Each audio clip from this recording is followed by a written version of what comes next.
There was a moment in 2017 when Kenny Rogers stood alone backstage and said something that nobody was supposed to hear. The stage manager had just given him his 5-minute call. The arena was full. Everything was ready. And Kenny Rogers, who had been walking onto stages for 60 years, said the most honest thing he had ever said before a performance. Then he walked out anyway. The farewell concert had been announced months earlier with the specific quality of announcements that carry more weight than their words alone can account for, that produce in the people who read them a response that goes beyond the practical information of a date and a venue and into something more fundamental, the awareness that an era is ending, that something that has been present for so long that its presence has been assumed is about to conclude. Kenny Rogers' career had lasted 60 years. He had begun performing in the late 1950s in Houston, Texas, in the rooms where careers begin, the small stages and the unglamorous venues, and the audiences that are small enough to make the failure of a performance immediately and uncomfortably visible.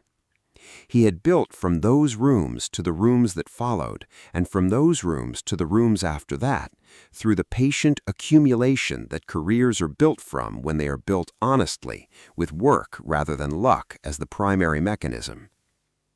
Bridgestone Arena in Nashville could hold 20,000 people. On the night of October 25, 2017, it was full.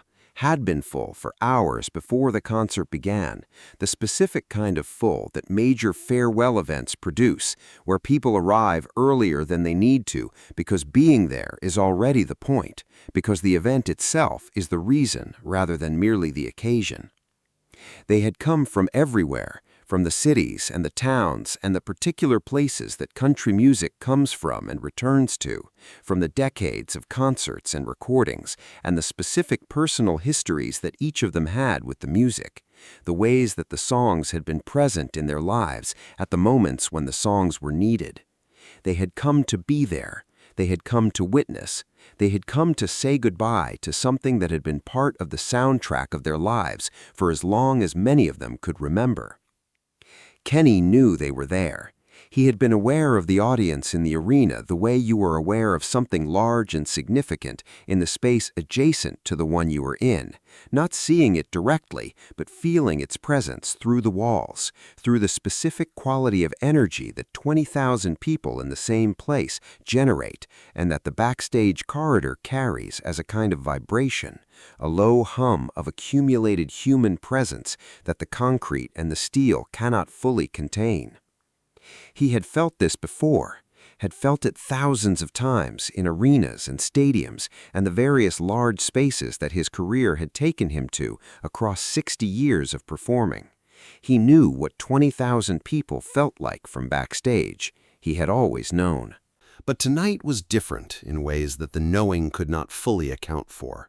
The difference was not in the size of the audience or the quality of the venue or the production values of the show. All of those things were, if anything, larger and more elaborate than most of the thousands of shows that had preceded this one. The difference was in the specific quality of what was on the other side of the door, the awareness that when he walked through it tonight, he was walking through it for the last time. That the next 2 hours were not the next installment of something ongoing, but the conclusion of something that had been ongoing for 60 years and was now, in the specific and irreversible way of conclusions, ending. He had been in the corridor for a while when the stage manager found him.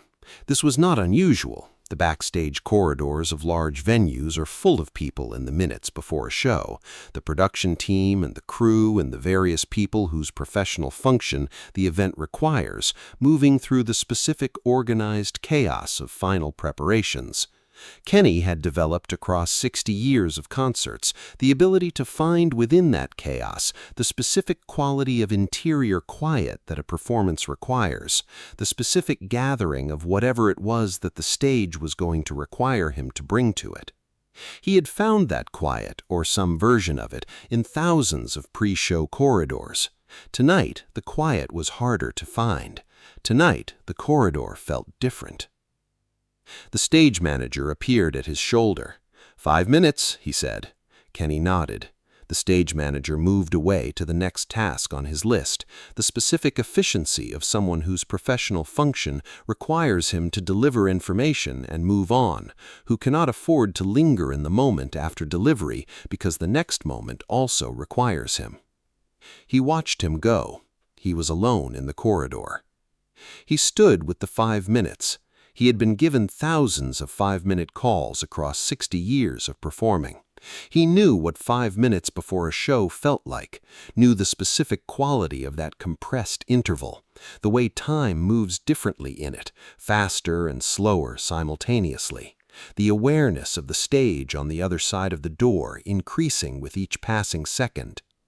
He knew all of this. He was not prepared for any of it. The things that came back to him in those 5 minutes came without invitation and without order. Not a deliberate review of a career, not the intentional summoning of memories for the purpose of reflection, but the involuntary return of things that the occasion had made available, that the specific gravity of the night had drawn to the surface from wherever they had been living in the years since they happened. He heard Houston, the specific sound of a small room in the late 1950s, the particular acoustic quality of a place that was not designed for music, but that music was happening in anyway. The way music happens in rooms that are not ready for it, when the person making it cannot wait for a room that is. He heard the first edition, the specific sound of people making music together in the way that only people who trust each other can make it. The sound of a group that had been built from nothing and had built itself into something real through the accumulated work of years. He heard the gambler for the first time, not the recording, not the 1,000 performances, but the first time in the room where the 5 seconds of silence had told him what the song was going to mean. He heard Ruby, the song about a man who could not move, sung for rooms full of men who understood exactly what that meant. He heard Lady, the song that Lionel Richie had written and given to him, and that he had carried across 40 years of concerts, singing it every night, making it more his with each repetition. He heard Islands in the Stream, Dolly's voice against his, the specific conversation of 2 voices that had been talking to each other for decades and had never run out of things to say. He heard his mother, the sentence she had given him when he was young enough that the giving of it had shaped everything that followed, a sentence that he had returned to in the various moments across 60 years when returning to it had been necessary. Be happy, but don't be satisfied. He had carried the sentence. He had tried to honor it. He had tried to remain in the specific tension it described, the tension between the happiness of having arrived somewhere and the dissatisfaction that keeps you moving toward the next place. He did not know, standing in the corridor on the night of October 25, 2017, whether he had managed it. He suspected he had, not perfectly, not consistently, but in the general direction that the sentence had pointed. He suspected that the 60 years were evidence enough. The stage manager reappeared. He said, 2 minutes. Kenny nodded again. The stage manager moved away again. Kenny stood in the corridor and looked at the door that led to the stage. He had looked at thousands of doors in 60 years of performing, had stood on the other side of thousands of doors and felt the weight of what was on the other side, the accumulated energy of the people who had come and the music that was about to happen and the specific responsibility of being the person who was going to walk through the door and provide what the room was waiting for. He had always walked through. He had never not walked through. The walking through was what he had done, was the primary fact of 60 years of professional life, the decision, made thousands of times in thousands of corridors, to go from the backstage to the stage, from the private to the public, from the person who was preparing to the person who was performing. Tonight he was going to walk through for the last time. He knew it. He had known it since the announcement. He had been knowing it through the months of preparation and the weeks of rehearsal and the days leading up to tonight. He had known it intellectually, professionally, in the specific way of someone who has processed a fact and incorporated it into their understanding of the situation. What he had not known, what the 5 minutes in the corridor were teaching him, was what it would feel like in the body. What the knowledge of the last time would do to the ordinary experience of standing before a door and preparing to walk through it. How it would change the weight of the corridor. How it would make visible things about the act of walking through doors that 60 years of walking through them had made invisible through sheer repetition. He thought about what he was going to say to them. He had prepared words, had thought about what the occasion required in terms of acknowledgement and gratitude and the specific things that a performer says to an audience at the end of a long career, the words that the format of a farewell concert produces. He had those words available. He was not sure they were the right words. He was not sure any words were the right words. He was not sure that words were what the night required at all. The stage manager appeared a third time. He said, "Ready?" Kenny looked at him.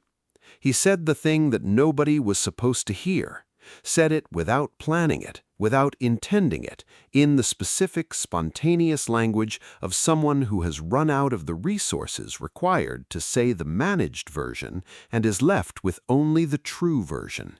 He said, "No." The stage manager was quiet for a moment. He had been managing the logistics of concerts for years. He had given thousands of ready calls and had received thousands of responses to them. He had not received this response before.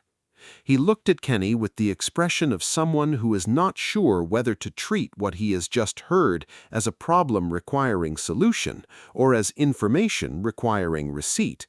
Kenny looked back at him. Then Kenny said, "But that never mattered." He walked through the door.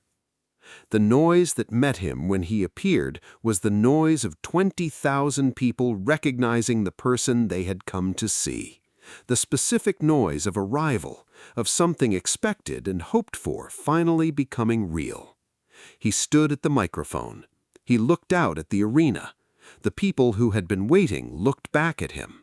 The people from the small towns and the large cities, the people who had been coming to his shows for decades and the people who were there for the first time, the people who had heard The Gambler on the radio in 1978 and the people whose parents had played it for them, the people for whom Ruby was a personal history and the people for whom Islands in the Stream was a wedding song and the people for whom Lady was the sound of a specific moment in their lives that the song had been present for and that they had never fully separated from the song since.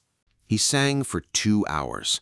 He sang everything that 60 years had produced, or as much of everything as 2 hours could contain.